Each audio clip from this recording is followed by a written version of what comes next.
ikaw nananalangin, kinakausap mo ang Ama sa langit. Humihingi ka ng tulong sa Kanya. Hindi ka humihingi ng tulong sa tao. Siya ang nilalapitan mo. Di ba? Hindi mo lalapitan ng Bombay. Hindi mo lalapitan ng tao. Ang lalapitan mo ang Diyos at bahala ang Diyos humipo ng puso ng mga tao. Amen. Kung sino tutulong sa'yo, magugulat ka. Ayun na kaagad ang sagot. Hello? Do you hear me? Amen.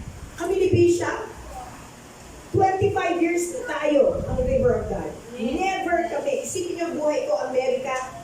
Lumipat kami dito. Wala kaming dala ni 5. Okay? Wala kaming dala. Bibitan namin mga anak namin. Iba na nga, pinanganak ko na dito. Pati mga apo ko. In 30 years na nandito kami, 30 years na po kami sa Pilipinas, talagang wala kami nilapitan kundi ang Diyos. At lahat ng himala ay galing sa Kanya. Amen. Pag nagpatuloy ka dahil may vision, may provision. Amen. May mission, may provision. Amen. Hindi ka tinawag para mapahiya. Ang pananampalataya mo sa Diyos. Pero ano ginawa namin mag-asawa? Araw-araw kami nakaluhod. Araw-araw kami nananalangin. Anak mo kami, anak ka ng Diyos. Paano kanya pababayaan? Amen. Hindi yung iba, ganito attitude ng iba kaya nagkakahadlang. Pag nawala ng trabaho, galit kay Lord. Hindi.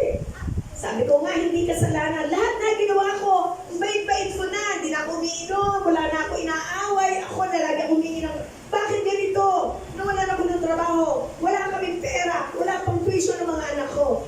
Kapatid, hindi ko ba naisip na maaaring tinataas niya ang iyong antas para sa pananampalataya mo, mas tumaas. Amen. At kapag tumaas ang pananampalataya mo, after the testing, comes the blessing. Amen. Pagkatapos ng pagsubok, dahil nalampasan mo, kapatid, eto na ang pagpapala. Amen. Pero sa konting pagsubok, ikaw ay nagre-reklamo, paano ka makakarating sa destination mo? Yan ang nakita ko sa iglesia. Konting mali ni pastora, ano ginagawa niyo? Sorry ha, ito totoo sa mga iglesia. Hindi ko sinasabi sa church na to. Sinasaksak ang pastor. Pagtalikod ng pastor, ang sasama ng sinasabi. Hindi ganoon. Hindi kami nag-usap ni Pastor Lisa. Hiningi ko kay Lord, ano ang para sa inyo? Imbis na tao lang siya kung iintindihin nyo, may laman din siya. Maaring it's a bad day, kaya siya nakapagsalita ng isang bagay, dapat ipanalangin.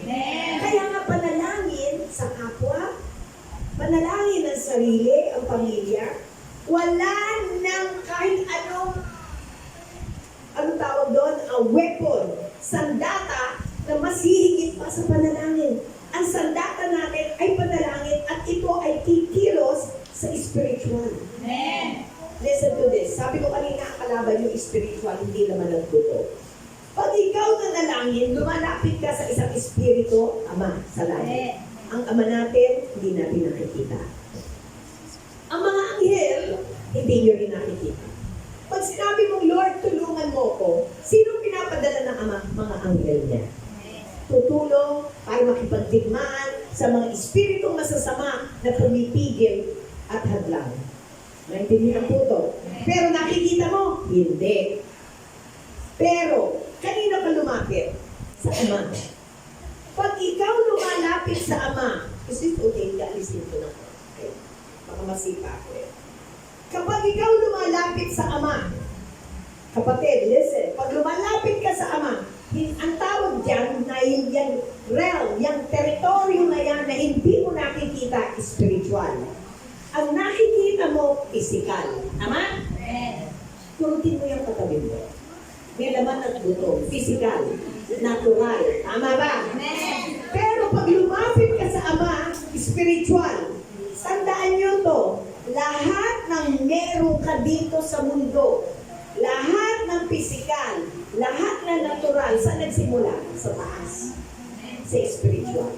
Kaya kapag hihingi ka sa spiritual at ibababa dito sa physical. Huwag mo sabihin kayo nang galing ang pera sa boss ko. Sa tingin mo, sino nagbigay ng pera sa boss mo na para ibigay sa iyo? Ang Panginoon. Ang buhay mo, galing sa Kanya. Ang mundong to, buong mundo, ang kalawakan na gawa sa salita. Spiritual. Okay? At nag-manifest sa physical.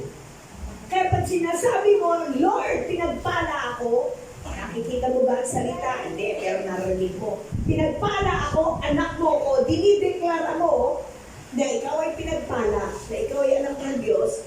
Nangyayari ba yan sa physical? Yes. Kasi kapag ikaw naniwala, matatanggap mo. Naniniwala ka ba? Na mahal ka ng Diyos? Kaya narito, anak ka niya. At alam mo ba, produkto ka ng panalangin. Kaya mga kapatid, alam ko, marami dito, si Pastora, pinag-pray kayo. Marami sa inyo, produkto ng panalangin. Amen. Hello? Hindi kayo maboborn again. Hindi kayo pwedeng tawaging anak ng Diyos kung hindi mo tinanggap si Jesus sa puso mo.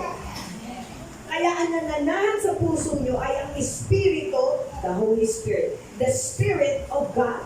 Father, Son, and the Holy Spirit. The Holy Ghost. The Holy Trinity. Ang Ama sa langit, hindi mo nakikita. Ang banal na Espiritu na nananahan sa iyo, buhay na buhay. Kaya ikaw ay sisidlan ng presensya ng Diyos. At ang ating Panginoong Jesus, may laman po siya, glorious body, at nakaluklok siya, nakaupo sa langit, on the third heaven. Okay? Pag may babasa kayo ng Bible, lahat ng sinasabi ko sa inyo, it makes sense. At nandun po siya, buhay na buhay. Alright? One day, makikita natin siya. Naniniwala kayo?